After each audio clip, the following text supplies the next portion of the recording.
me here is the issue of job creations, right?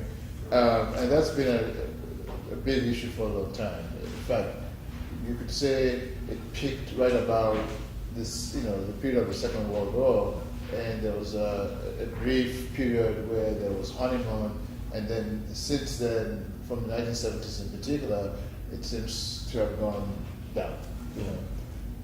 But President Trump talks about bringing back the jobs that have been shipped abroad. An interesting question to me has always been, is that possible?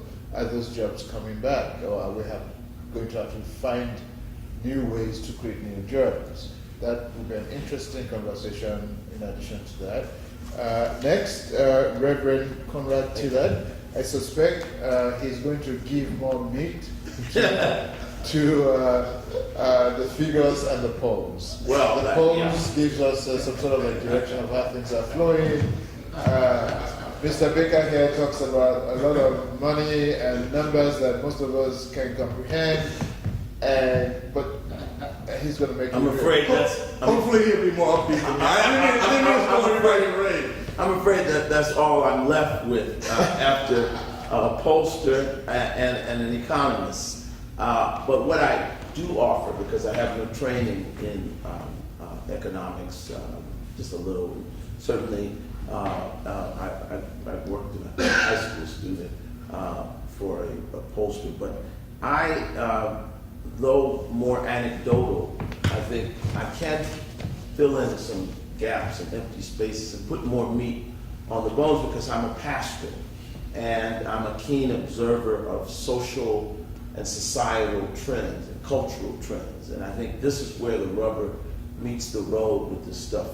For example, it has become very obvious to me that we are, it's been said, everyone knows it, that we've become an increasingly polarized society.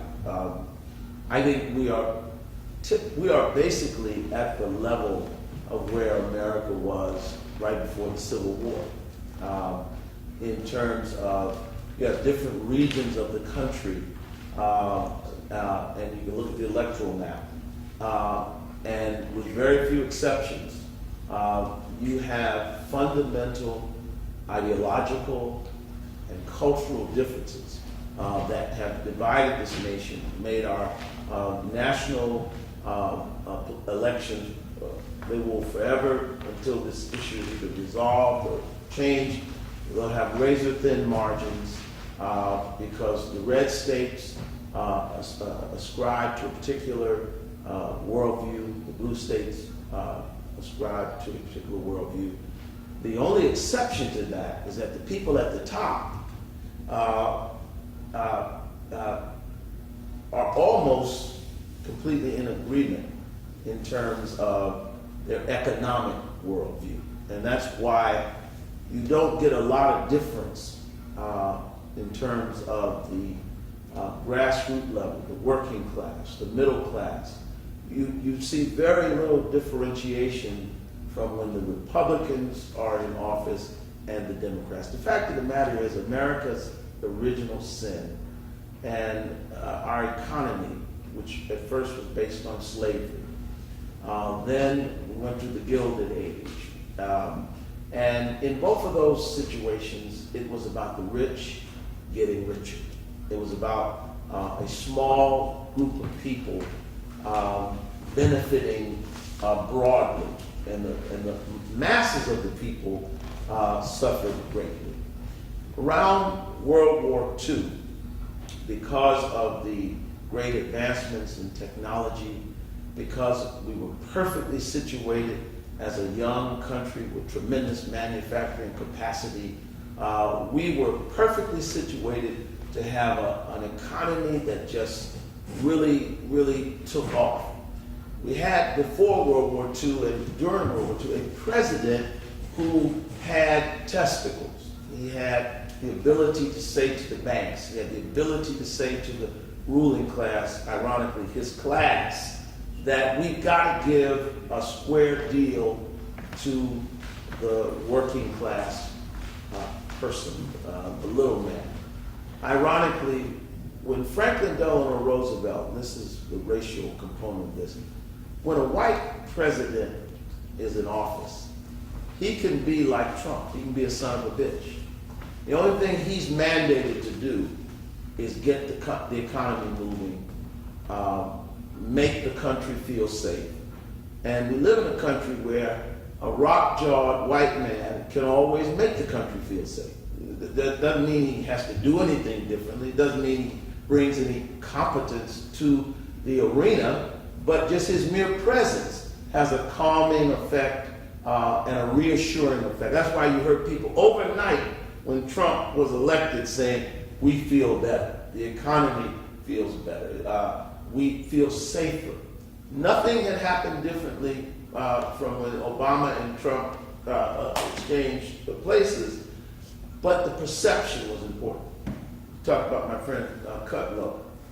People like Kudlow, even though Obama did a lot of stuff to save the economy from where it had tanked under Bush, and there was growth, but folks like Kudlow kept talking about the growth was soft. It inevitably is going to be better. It can inevitably be better, and again, is it perception? Is it are we speaking into these silos? We're preaching to the choir. We're telling people what they want to hear. Is it self-fulfilling prophecy? I think so, because you have this cultural divide in this country. But the cultural divide does not stop Democrats and Republicans from having the same cozy relationship with Wall Street. The problem with Obama is that, first of all, I do not believe Obama was a progressive. I think that Obama came in office understanding, played the game. He understood in order to be elected to the highest office of the land, you've got to get in bed with the banks, okay? But had he been a progressive, he had a greater challenge. His challenge was, I can't be the chief executive. It's the same challenge that any black CEO faces. I can't just come in and make the trains run on time. That's not what I'm going to be judged on. I'm going to be judged on whether people like me. And Obama spent an inordinate amount of time making sure he massaged the politics of this. Trump can come in, and the only thing that he's ultimately going to be judged on is whether he can make things happen. That's a problem, but I won't say that was his biggest problem. And the problem with Hillary and Obama and the Democrats since the DLC, since Reagan, because it's been since Reagan that we've seen this economic disparity between the rich and the poor. Greed is good, Gordon Gekko said in 1985. And we have today similar economic disparity between the rich and the poor. We'd have to go back to 1928, right around the time of the Great Depression, to find numbers that spoke to this. And anecdotally, you can see it. I mean, we talk about Kudlow and these guys talk about we're running capital out of the country because of high taxes. And presumably the argument is you got too many social programs, you're running capital out of the country. But here's the problem. Because of crony capitalism and because of greed, the people, if you give them lower tax rates, they're not going to bring the money back into the country, reinvest in the cities, and create an economy that's ultimately going to grow there in the cities. And I would say this, many people have talked about reinvesting in cities. This was one of the centerpieces of Jesse Jackson's 1984 campaign. Reinvesting. It makes sense. We've got a faltering, declining, crumbling infrastructure. You can put Americans back to work if you bring the capital back. But our economy has moved away from production. Our economy has moved to speculation. It's moved to Wall Street. It's moved to people who want to make money, but they don't want to do anything. They don't want to build anything. Our greatest export today is culture and entertainment. Hollywood and the entertainment industry's influence is out of proportion.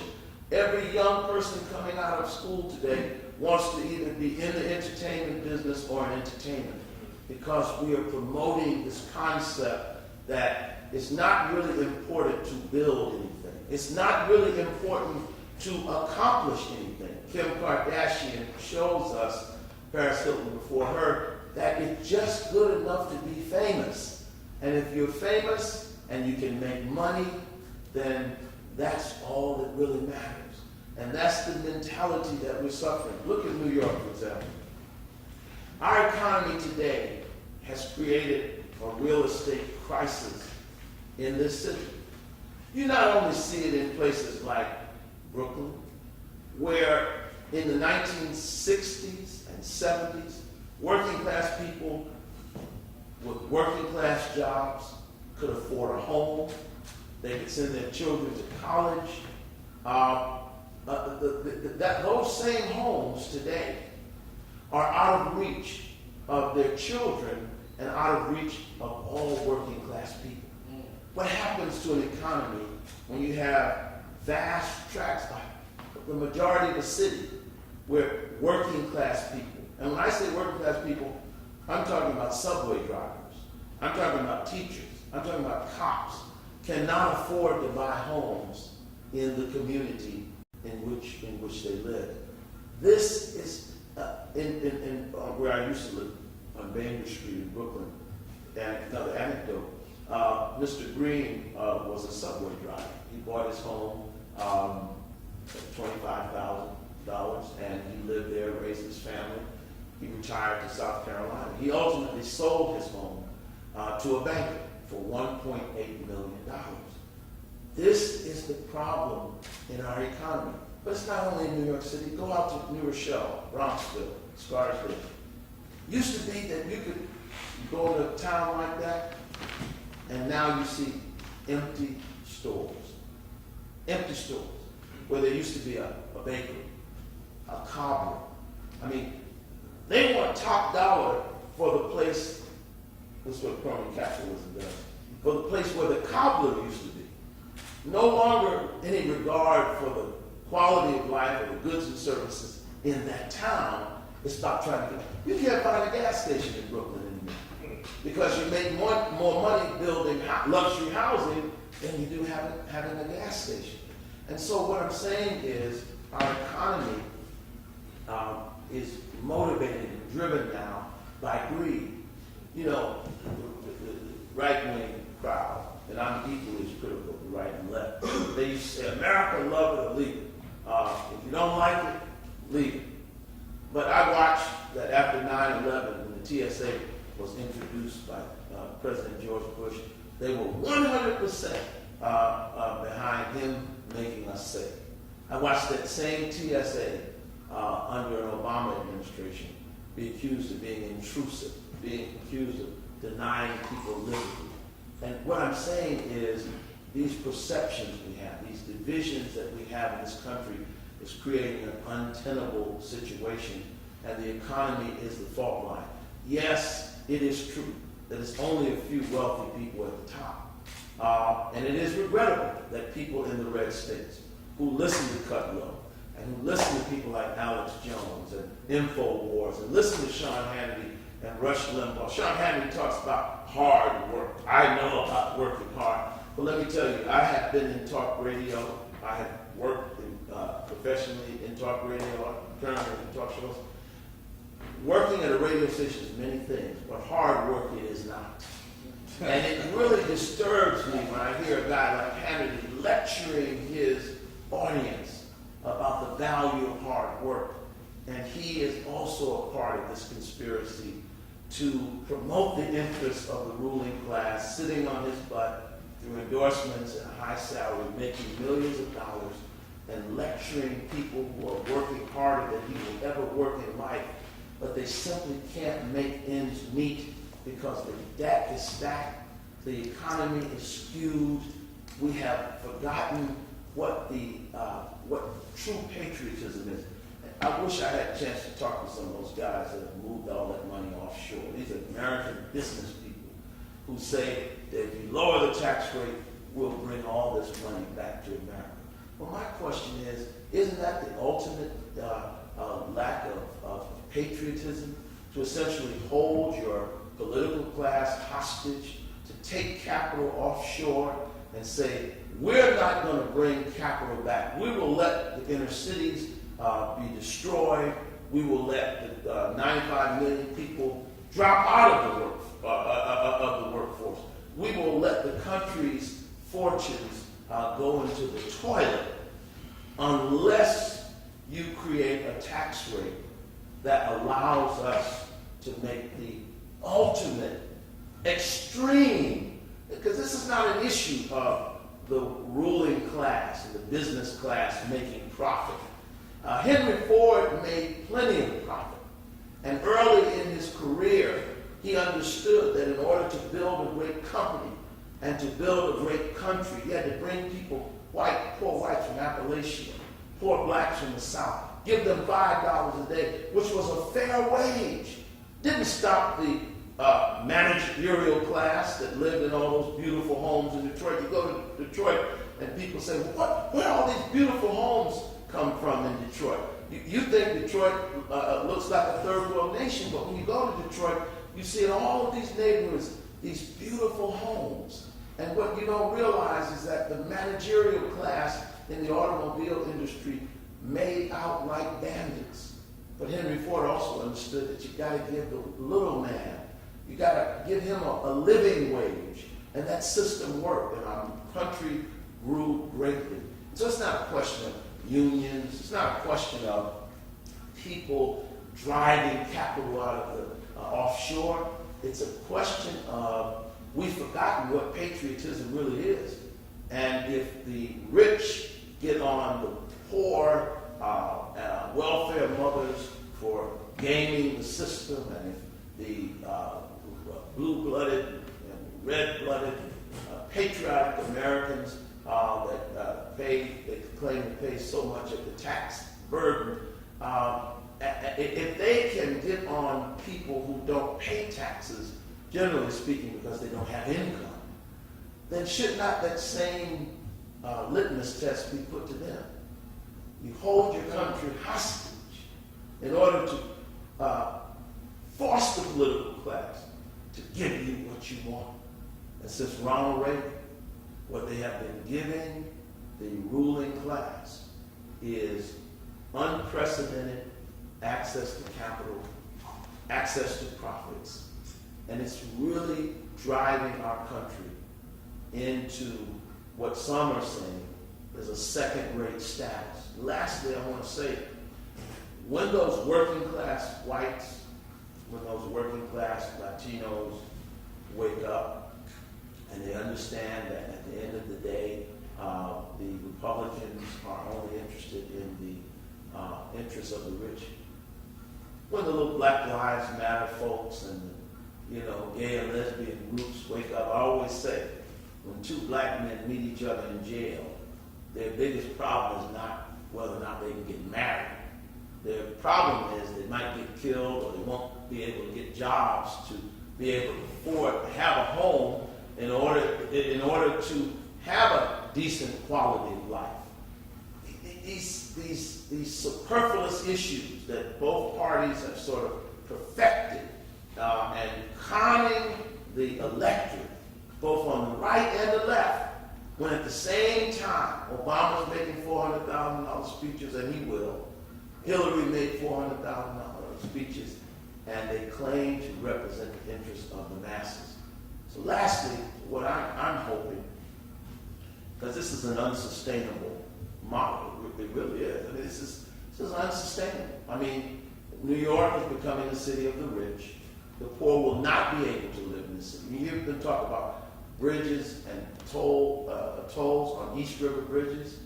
When you see the price of apartments going, New York used to be a unique city. There were small businesses. You came here because you wanted to get away from a place where all you would see was Dairy Queens.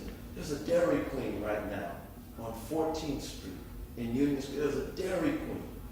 No small business people can afford to do business in New York City anymore. And that's why you're beginning to see big box multinational chains everywhere in the city, just like you have in across the country. And so I'm saying to us, perhaps my friend who talks to the Republican fat cats, I'm saying this is unsustainable. This is unsustainable. Lastly, and I don't want to beat up on the Republicans because the Democrats are just as bad. So many liberals get caught up in this stuff. Oh, climate change. They're raising sand now about Trump's position on some of these climate change accords. But when you listen to Gore and all these guys, and I agree with the Republicans, if Gore was so concerned about climate change, and many of these celebrities, they would have a smaller personal footprint. They wouldn't live in houses that are so big. They wouldn't use private planes. But you see, when you listen to them talk about the climate change issues, they're talking about it from the standpoint of a growth economy. If you listen, that's what they're talking about. They're talking about a growth economy. So again, it's unsustainable to continue to have people at the top, whether they're Democrats or Republicans, who engage in a crony capitalism that allows them to prosper and to make money, make unprecedented profits. And yet, for little people, for working class people, we have no plan, we have no model for a person today who's come to this country as an immigrant, or a person who is a first-generation college student, to be able to go to college, get a job, buy a home, send their children to college. And that troubles me. And that portends very, I would say, I'm deeply concerned about the future of our nation. I'm just a preacher. But I'm hoping some of these folks that are engaged in these conversations will begin to start looking at these realities. And we'll stop having to make a decision between the lesser of two evils. I'm hoping that the Congress people that you elected in Brooklyn will not be so concerned about appealing to donors and banks, but will be able to create a leadership class that can stand up to some of these folks, like Roosevelt did. And that's why I wasn't mad about Bernie Sanders. Bernie's got money. And it may take somebody with money to stand up to the ruling class, but we need someone who will do that. Otherwise, we're in trouble. We are headed toward trouble. That's my piece.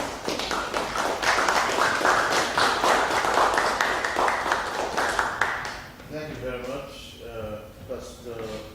It's always good to have a pastor in the house. Lastly, before we move forward, let's talk about a word that I haven't heard for a long time. I used to hear this word 20, 30 years ago. Chutzpah, the New York chutzpah, right? Now we have a demonstration of that concept in the White House. Somebody with coherence, somebody with balls who can do things. So how would you, starting with John Hopkins, how would you describe your thinking of the word chutzpah? You're also from New York. It's a New York word, so it's a New York attitude. With what's going on in the White House, briefly. Well, he's straightforward. The president's straightforward. He speaks his mind. And actually, I've worked for different people over the years. Like Reagan, you could send him a script, and he would do a perfect ad in 30 seconds. Because he was a TV actor. I worked for Arnold Schwarzenegger. He was governor of California. We used to hold rallies, blow up Volkswagens. He was an action figure. Trump, what people didn't realize, because they didn't put the two together, but the average person there, he had the highest rated reality TV show. And he's a hard-working guy. I mean, he really works 7 days a week, puts in the hours, hardly sleeps, and he doesn't drink. He keeps himself in good shape so he doesn't get sick. And he basically when he speaks his mind, he's very straightforward to the point where sometimes you say, I wish you hadn't said that. But he says it. And he engages people. And I'll tell you the one thing, listen to Conrad is, you talk about the elites in Washington, there's a lot more in common for the working class in Brooklyn than the working class in Ohio and I often say Trump was a blue collar billionaire who got elected because it was so ironic. He appealed to the working class people, and they overlooked that he did 8 points better for a Republican among African Americans than Mitt Romney. In fact, I was doing the tracking in Ohio, and the guys on the ground in Ohio were going through, midnight, 2 o'clock in the morning, going through what came across the surveys, and you tell them what they got to do the next day. And they're like, every night you got almost 20% African Americans in Ohio for Trump. And I said, we'll run a survey, I'll take all the interviews together, put them together, and see who they are. And I did. And it was half of them were men, most of them were college educated. And I'm looking at them saying, these are guys that want to be Donald Trump. And they're business owners. So we have appeal to like a working class entrepreneur style voter who can broaden his coalition. One of the things I think of is, and we have a lot more in common about Washington. The Republican elites, the Democrat elites, they're taking this country off the edge of the earth. They get inside the Potomac, they lose touch with the average person. And big banks, the big people talk to them. And this president is trying to do something to make it better so that they bring the jobs back here. And I agree, there's a moral argument as well as a tax argument. But bottom line is, these big corporations operate for their shareholders. So they'll, if they brought money back they have in Ireland or someplace like that, their shareholders would sue them because they'd be paying a higher tax rate. So it's a complex problem, but there's a simple solution to it. Make it in their self-interest. And make it in the self-interest of Main Street as well as Wall Street. But you got to do it in such a way. That the working class understands that they're going to be taken care of. That you can't. There's lower class voters like Ralph was talking about. Working people don't have the money to save. One paycheck. In fact, Trump got a higher turnout this time. We had 139 million people come out versus 131 million when President Obama got reelected. Particularly in battleground states, because working class voters that made less than $60,000 a year in the household came out for him because they were one paycheck away from a health disaster, or one paycheck, car breaks down, they got to take a loan. They got to go into their credit cards. They're maxed out. So their hope is basically that he can actually do something for them, because I would argue that when Reagan was president, the actual numbers actually showed the middle class grew in the country. And the inequality really got worse after 9/11 because you had flat economies.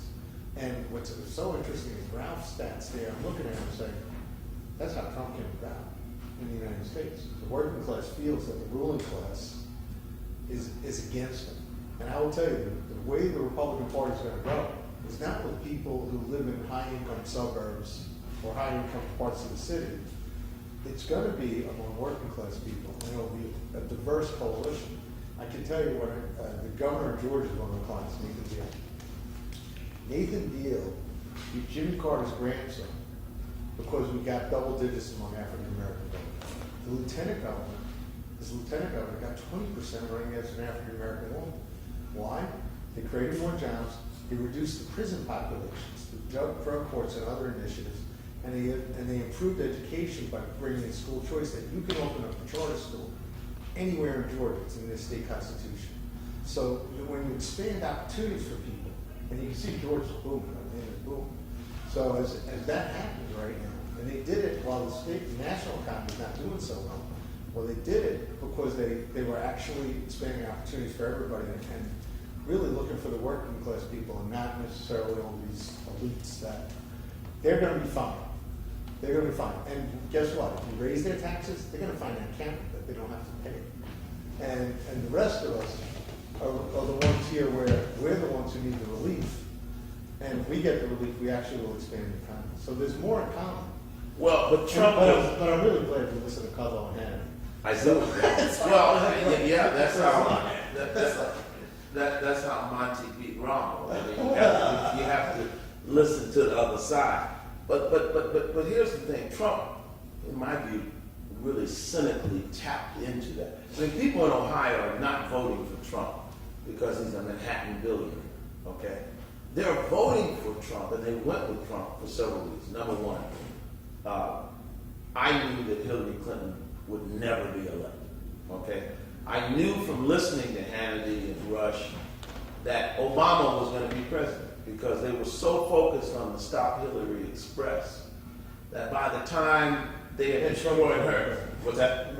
No, I'm talking about 8 years ago. Ah, that's I'm talking about 8 years ago. They were so busy focusing on destroying Hillary that by the time Obama emerged, they hadn't even contemplated that a black candidate named Barack Hussein Obama could win, and that's how he came through. Knew Hillary wasn't going to win because the people are tired of the crony capitalism, and they saw it in the Democrats.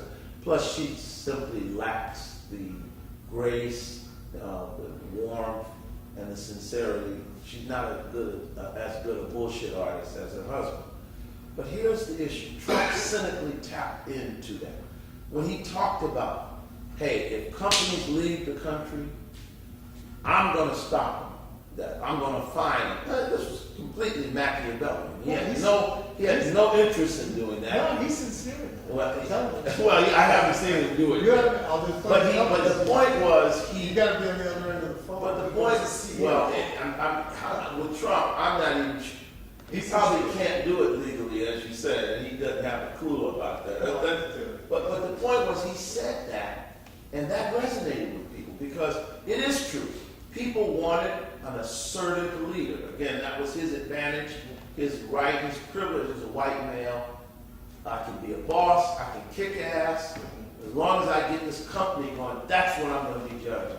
Obama had to be nice, had to think 50 times before he finished a sentence, and he could never make a declarative sentence. And so people got tired of that kind of deliberative, milquetoast leadership. And they did look for somebody's going to get this thing running, somebody's going to make this thing happen. But the problem with that, that's what they did in Germany in the 1930s. When an assertive figure stepped forward, the people said, we're going to go with this guy. You know, Trump is a graduate of Penn. And I know.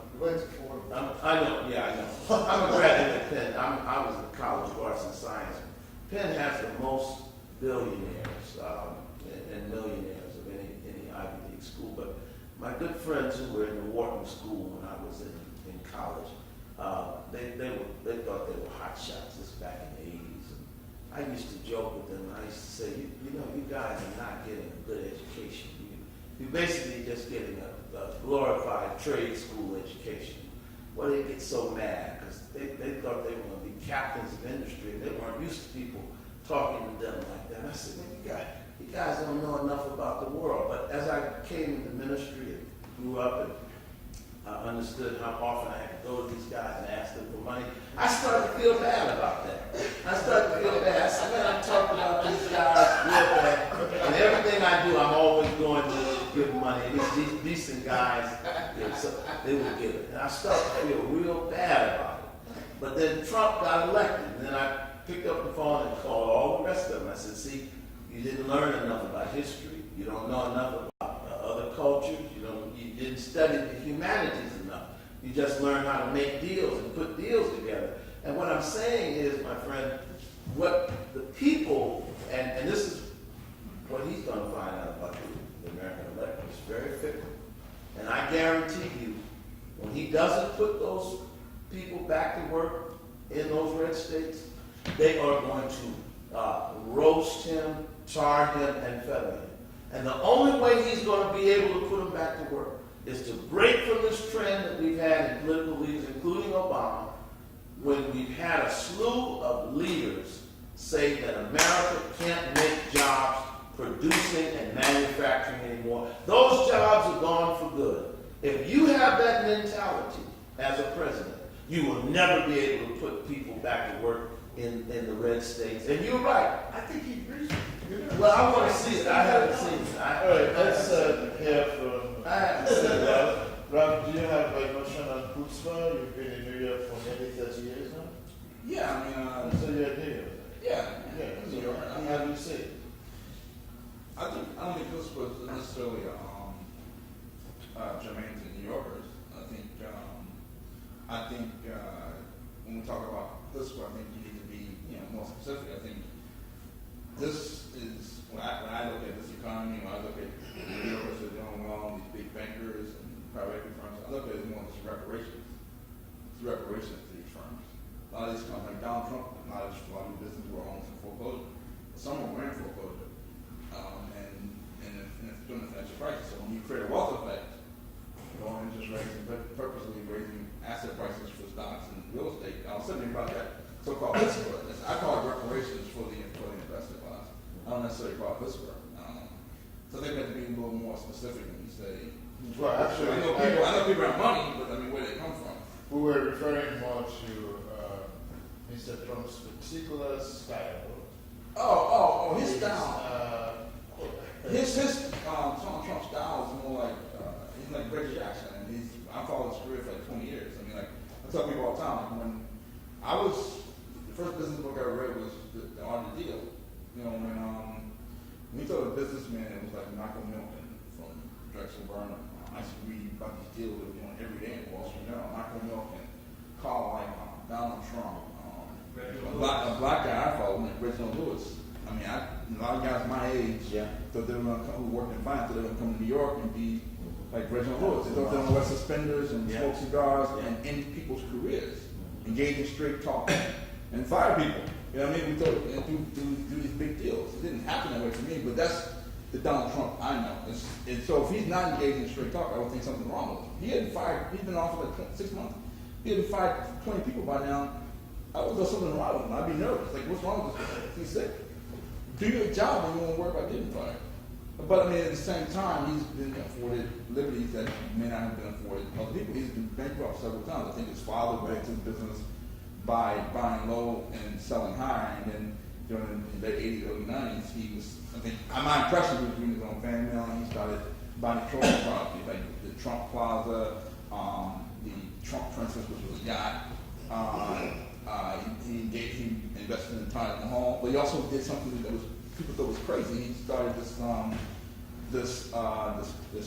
plane route from New York to DC and then to Boston. So he would take these big risks, and it was like sometimes people couldn't really see his vision. But then you got U.S. Air and some of these other firms doing exactly what he did.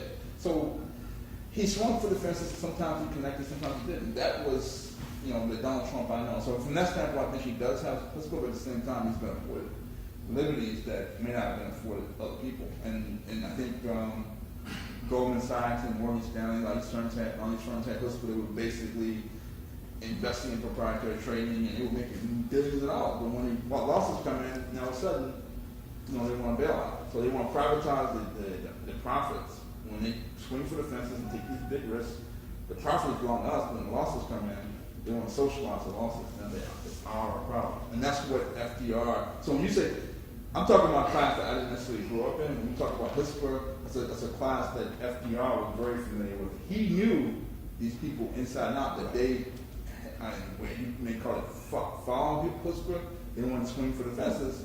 When the losses came in, they would find a way to follow the losses off onto unsuspecting investors or onto taxpayers, and he said no more. Right. So he knew this class inside and out. They had Whisper when it's to their benefit, and in a lot of ways when losses come in,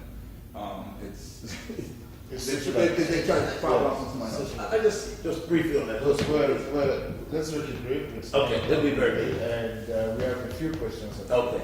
What concerns me though when you talk, see, again, I'm a native of the Midwest and grew up in the South, so I've been in New York 30 years, but New Yorkers tend to be New York centric, and that's really problematic. It's problematic for the country. It's why people in New York can look at the red states with great disdain and almost no empathy for people that live in places like upstate New York or Michigan.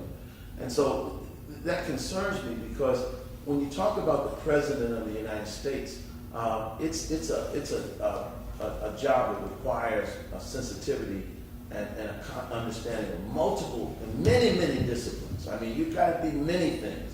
You can't just be a great business person. You have to have sensitivity to social and cultural and historical issues. So when I make the joke about the Wharton piece, I'm deeply concerned that what we call Trump's chutzpah is really a person that is really dangerously unprepared and unqualified not to do the job of president, because it's the kind of job only 45 people have ever had it in the history of this nation. So nobody's really qualified for that job. You bring a certain level of competence and you grow in the job, as all of the presidents did. But what I'm deeply concerned about Trump, through the tweeting, starting fights that are insignificant, the so-called chutzpah, in my view, is the lack of empathy, the lack of statesmanship, and the lack of sort of the global sort of vision for what the world and America's place in the world is to make the world a better place. And I don't as much think that's chutzpah as that I think it's just tremendous incompetence. And lastly on that point, and this is true, I don't mean to make it a racial issue, but you know, the Republicans have argued for years, you gotta be qualified. We only hire the most qualified. You know, to assume that a medical class at Harvard Medical School could be all white men, and then that's the most qualified class. That is just bizarre, it's perverse, because it assumes that diversity of people from different backgrounds don't add to the class. But what's really... I don't think Hope is like that. No, it's not. I mean, it's not. But what I'm saying is, you get Republicans that argue this. You get Republicans, you get conservatives that argue this. But when it comes to Trump, they know he's unqualified. They know he's fundamentally unprepared to do this job. But what they say is he'll grow into it, or there's a steep learning curve. Well, hire a young black student at Howard University, give him a well-paid job, or her that they're unqualified for, and say, well, there's a steep learning curve, but let's hire them in. And so until we deal with these things as a nation, I'm serious, I'm not left, I'm not right, we've got some problems, and I think Trump is not the cause of it, but he's the flashpoint. He's the flashpoint. Okay, let's open it up. All right. I'd like to say, before we go further, I find the description of Mr. Trump as incompetent. I don't use the word disturbing that. I mean, I don't quite share that understanding. Politically incompetent. No, it's a contradiction. Right? I think he's quite confident, and I think he's actually someone who is very. He plays a very smart game, and he plays people against themselves. I wouldn't want to say he's incompetent. I think he's quite competent. I think what he does publicly with the tweets, what he does with the way he plays the media, it's all distraction. It's, you know, to get you thinking about one thing while he's playing the defendant. But I don't want to. Well, Adolf Hitler seemed very competent when he stood on that balcony in France. Actually, it's the end of it's the end of the. I'm not drawing a comparison, but what I'm saying is, competence is not determined in the short term; it's determined in the long term. And it looked like at one point Hitler could do no wrong. Okay, he was considered a genius. But I'll tell you, that's a better analogy. Well, but I tell you, let's open it up. Yeah. So anybody wants to add a voice? Anybody wants to add a voice? You have a question before we go back here? If you don't, sirs. I'll step forward. All right. Why don't you step forward? Make it quick. We have less than 30 minutes now. So Coming to frame? just Okay. Yeah, I'm James. Just a overly long Brooklyn resident, so who knows, I might be leaving soon. Just speaking to that general notion of both qualification that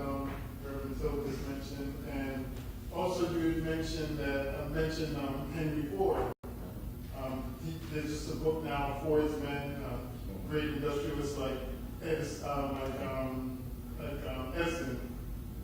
had tremendous teams. They had egos, certainly, but those are the idea that basically the worker should be able to afford the car. Did not come from Ford.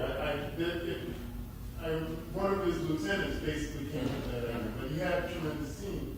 And I have a concern, I don't know if it's incompetence, but there seems to be that ego that doesn't allow, I don't know, Mike mentioned his name, I'll do it on this one, it's Trump. Doesn't seem to allow for someone that's going to outshine him or just some real bright light to really help his cause in the end. And if I could just mention something else, maybe. Day to day, I'm trying to explain and sell computer technology to average people. And I can have all the specs I need. It's not going to really help my cause for the average person. And really, when Senator Obama was coming in, I think Henry Paulson was his best advocate, basically passing a note for the investor class, this, the TARP note, and saying, hey, the taxpayers, you hand it over or we're all done. But it made things so simple on a national level for that working class Democrat coalition. And I think right now, on the Republican side, I work in a place that has a disproportionate number of Republicans in New York. And that this idea of the tax, basically industrialists are the job creators. You limit their taxes, they'll create more jobs. You go to the corporate tax rate, you get that money back. It's very simple, and it actually plays beyond just the Republicans in my workplace. So what is the message that could come from that working class Democratic coalition that can really play nationally? I think they're deficient right now. That's just an idea. I just want to add in that. Anybody want to take that? Anybody want to respond to that? They have to want to build something. They have to want to build manufacturing capacity, or either build something that the working class and lower classes can be trained into doing, and promise them a fair wage and a sustainable wage. I mean, that's it. I mean, we got people fighting $15 living wage for fast food workers in New York City.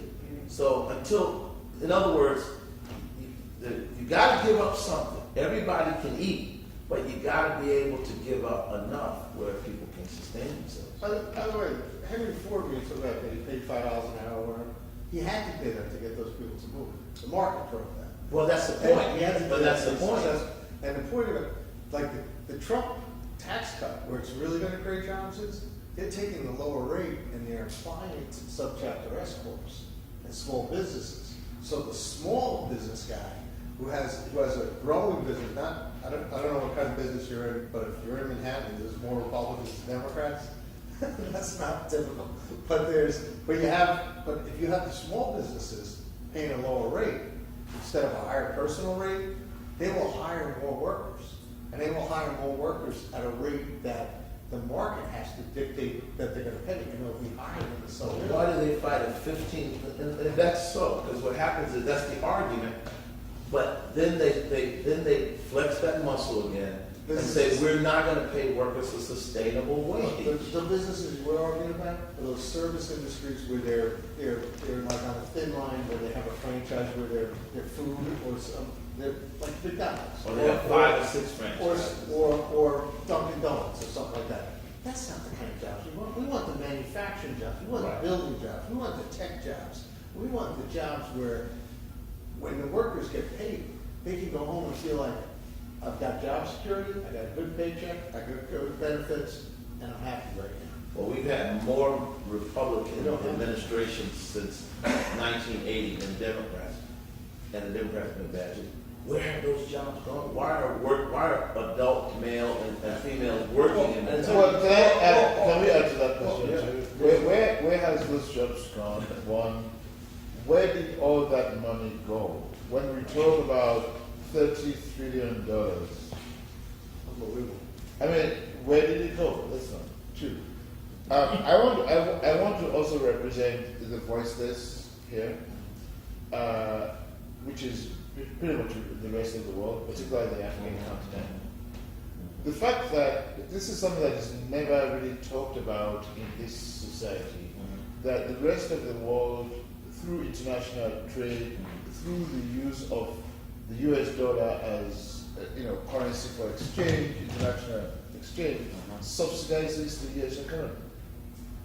So we're subsidizing the US economy. That does not. We're subsidizing the US markets. That does not come into the picture at all when we're talking about US economy, US politics. And I think that's a key issue that we need to address. Perhaps not tonight, but certainly. Yeah, but I grew up in a small town, and I tell the story all the time. When I was in maybe first or second grade, you had all these people who were friends, and the teacher would, as the couple went to school, the teacher would ask around, what insurance did you have? And there were a couple of manufacturing companies, shoe factory, Crab Cherry, a couple of manufacturing companies in my town, and good jobs, good paying jobs. And all the workers that had Blue Cross Blue Shield. And so the kids would have Blue Cross Blue Shield. I had Blue Cross Blue Shield, that's the best insurance ever. And all of a sudden, everybody started looking at them differently, because you could play with records abandoned if you had Blue Cross Blue Shield. Your parents worked in one of the manufacturing plants. All of a sudden, you had people forming connections because they had right, who didn't even know each other beforehand. And so I saw these plants close in my hometown. Now you have a service economy. It's a small college town, very dependent on the colleges, very dependent on local jail, so on and so forth. And some of these manufacturing plants, they didn't just disappear. Some of these private equity firms, it became a trend where I raised 20 billion capital, 10 billion capital, I had to put this money to work, and so you, John, and Reverend Tillard, you all were the plant and moved the operations to China. All of a sudden, it's a trend. Yeah. Some of these operations had to make the textile industry, like Danville, Virginia, from where I grew up.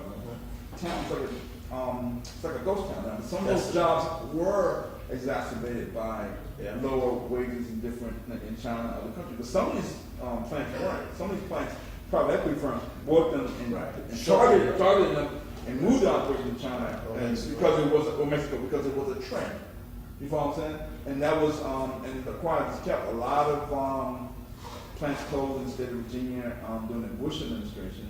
And when you see Mitt Romney running for president, they don't talk about it publicly, but it was the Mitt Romney type who they were sort of rebelling against, who were buying these companies and specifically moving the operations overseas. So you have a lot of it's very nuanced. You have pension funds, some of these pension funds that are underfunded, and they're going around and they almost have to give money to some private equity firm to invest in real estate in the cities, to buy plants, to move the operations to China, because some of these pension funds need to have a higher rate of investment. Or returns. Right, to overcome its underfunding.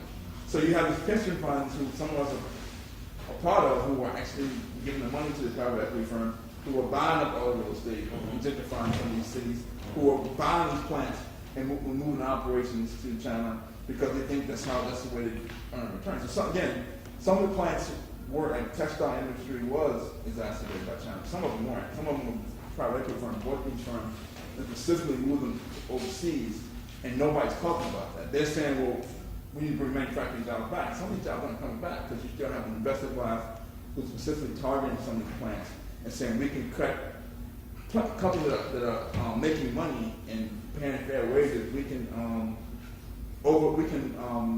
bid up the price of this company 10 times, 12 times, 14 times EBITDA, and the revenue not necessarily growing. You can't justify that type of purchase price for a slow to growing revenue base. We can justify by we can cut out maybe 20% of the cost or 30% of the cost, and that's part of that's another part of the reason why jobs in this move. Somebody took them overseas, and nobody's talking about that. Well, so we come around where we have to close down now. We're getting to the end of it. There are many other questions that we haven't raised. You have a question? Good. Go for it. How you doing, everybody? Very well. This is question red. Red. We see all these people without jobs, and we know what has to be done. Are they in the back room? Is this conspiracy? Well, why we can't stop these companies from leaving? Why we can't get people jobs?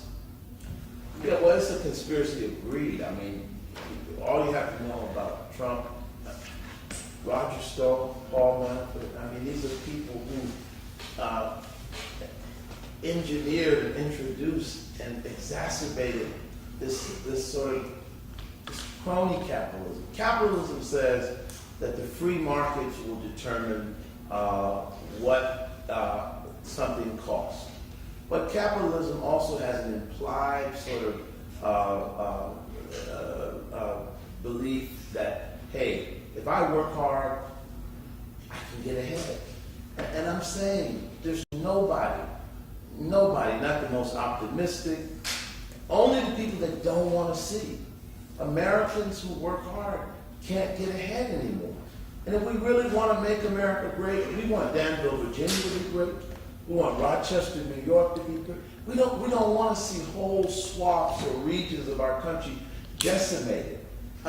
If we truly want to see America great, we've got to, I mean, that's why the right and the left have to talk. I mean, I think that when these guys are in a room talking, they don't have black preachers in their room. They don't have urban school teachers in the room to see the implications in terms of how their economic policies play out at the retail level.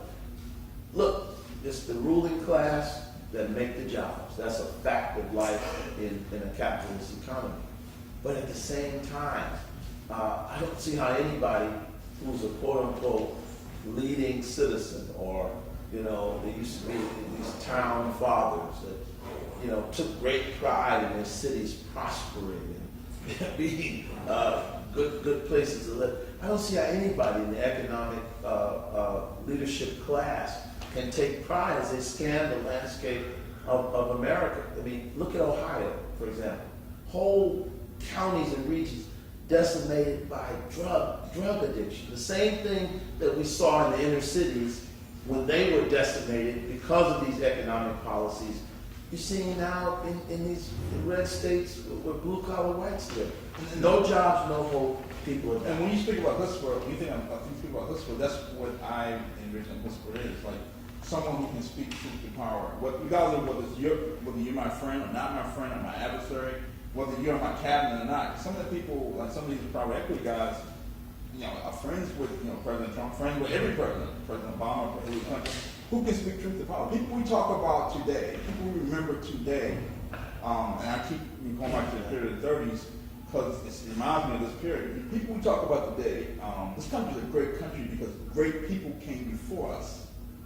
And we in my generation has failed this country.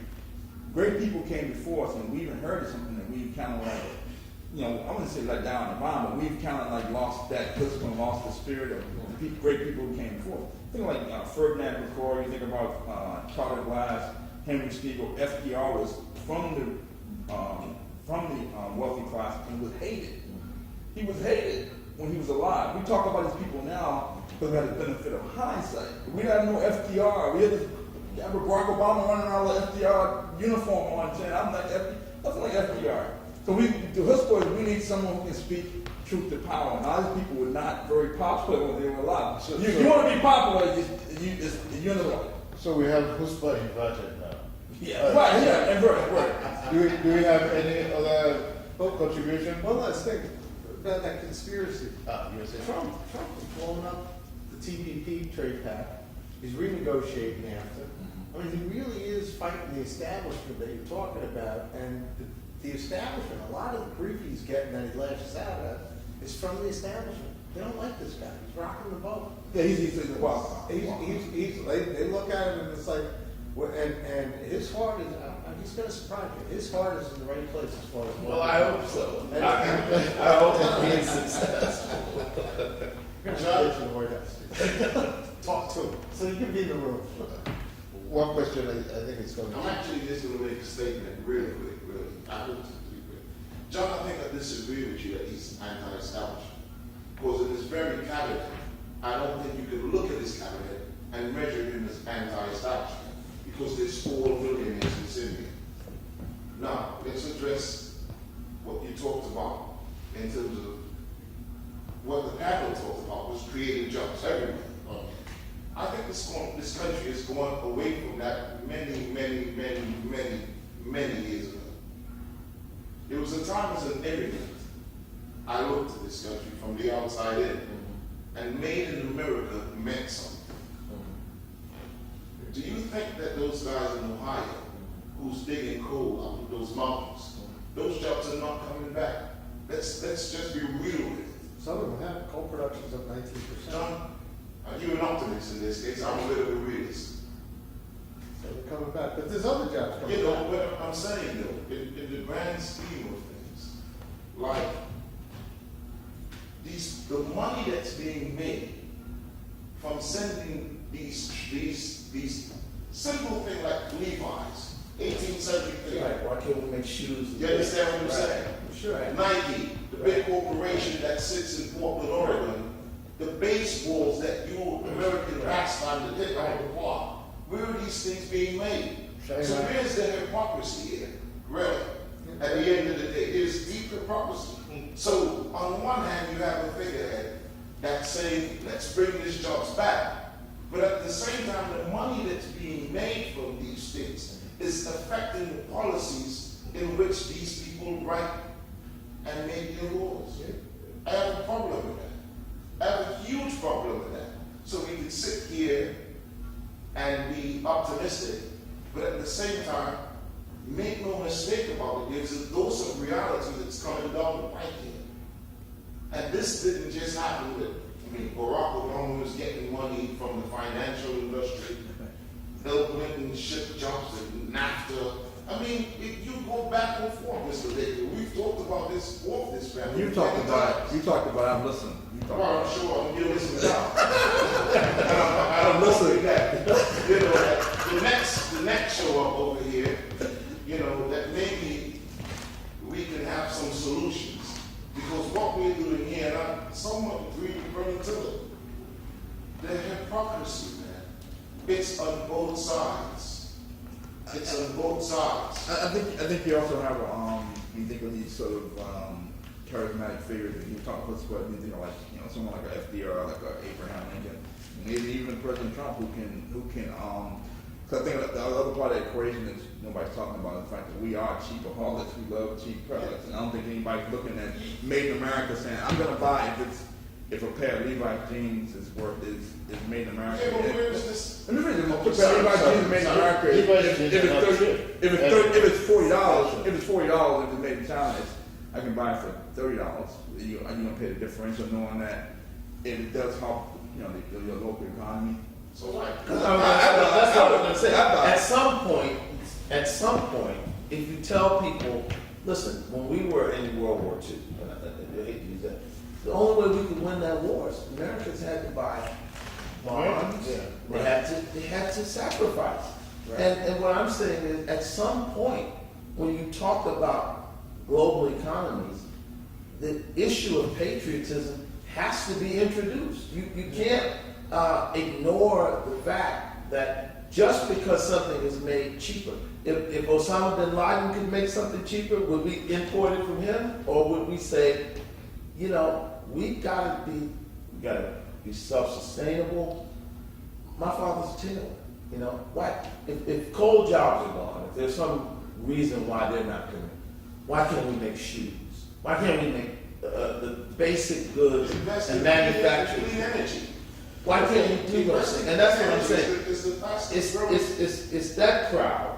See, because Cudlow, if you lower the tax rate and they take that money and they put it, and if they take that money and put it in some kind of financial Ponzi scheme or some kind of market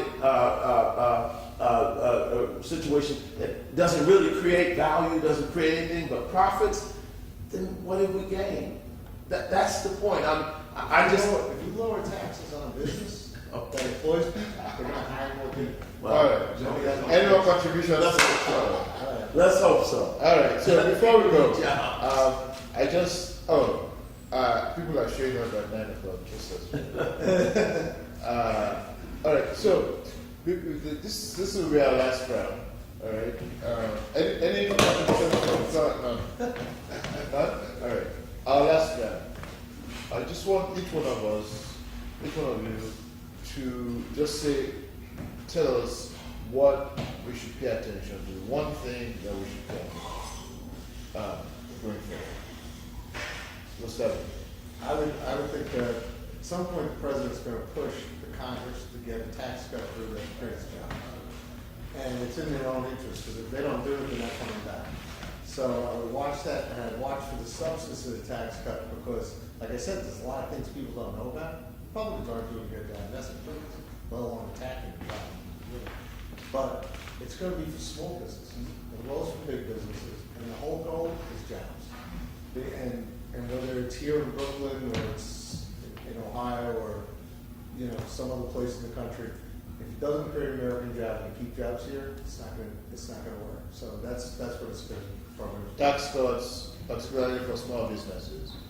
Reverend Tillard, what should we pay attention to? What do you think is coming out of the fight? I think Trump's going to continue and increasingly have political problems. I think his only saving grace is that the Democrats are so ideological, so out of touch with the American electorate but even as bad a shape as the Democrats are in, the thing that Trump doesn't understand about government is that each one of those senators and congresspeople are loyal only to themselves in getting reelected. It's not like, the Trump Corporation. Each one of these guys has their own agenda. He's going to have major political problems coming down the road. And I want to make a prediction. I don't think he's going to finish this presidency. I really think the smartest person in Washington, and he was smart from the beginning, was Mike Pence, who knew he would never, ever be able to be elected. But he said, I'm going to go with this guy. I know Trump is not stupid, and I don't want anyone to think that. When I say incompetent, I tell my son, listen, you don't see all those buildings with his name on it because he's stupid. But politically, he lacks the skills, the temperament, and the long vision to sustain all the pitfalls in Washington. And I think we're going to see a Pence presidency before the next 8 years. I think you're gonna vote for him for reelection. Rob W. Baker Jr. I think one thing we should focus on is global inequality. I think when we talked about that so-called this foul wealth effect that's been given to like 2 or 3 people, then you see rising inequality. There was no talk of inequality in 2008, 2009. Everybody was in the same boat. And then you see even the mainstream media talking about the social costs of these bailouts and quantitative easing, and it's happening around the world. You saw the UK, even the EU. You're seeing social unrest and the rise of populism in Italy and also in France. I think you're going to see more incidences. I don't want to speak into existence this guy going down to Congress and shooting at congressmen. They called it, he said it was anti-Trump. He did say something negative about Trump, but there are also pictures of him in 2014 before Trump ever got elected. He was complaining about the rich. I think you're going to see more, I think you should focus on inequality and more social unrest. And the thing we need to be vigilant, Democrats and Republicans, whatever policies the president chooses, that it doesn't amplify the inequality we currently have that was amplified by President Obama, Janet Yellen, and Ben Bernanke. Pure economic folly, what these people have done. Darn near criminal, what they've done. And I think you're going to see, again, more social unrest than you even see in this mainstream media talking about it. They're almost embarrassed because they trumpeted these policies and has no economic basis in it. You couldn't find one economist, dead or alive, black or white, John Maynard Keynes, Milton Friedman, Adam Smith, nobody would recommend this nonsense. So you can call it whatever you want. You can call it politics. You can call it science fiction. You can call it witchcraft if you want to. Just don't call it economics. Well, Bush did call it voodoo economics. All right, that's it, folks. Same supply. Well, That's what he called No, it. this is the record. This is one clarification. I point of clarification, we're wrapping it up.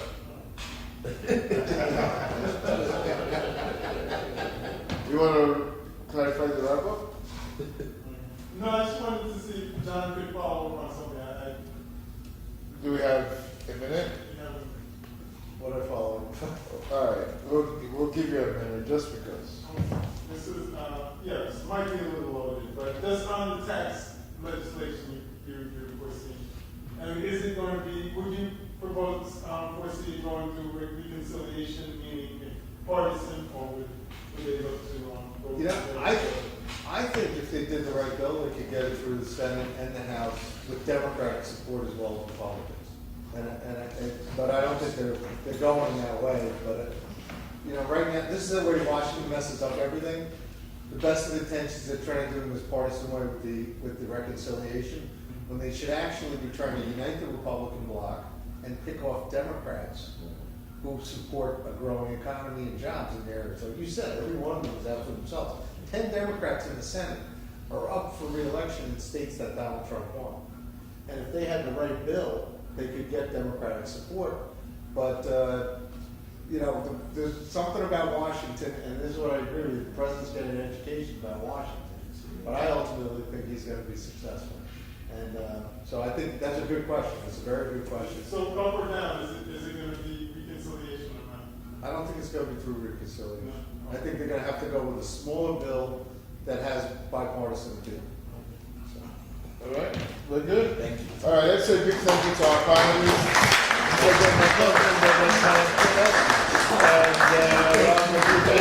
Thank you. We also want to say thank you to our Coconut Rock. Reverend Conrad, thank you very much.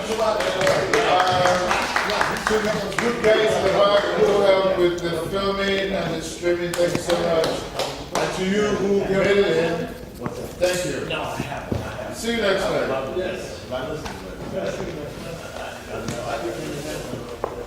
Thanks, guys. I didn't know you had all this switch files. I do have.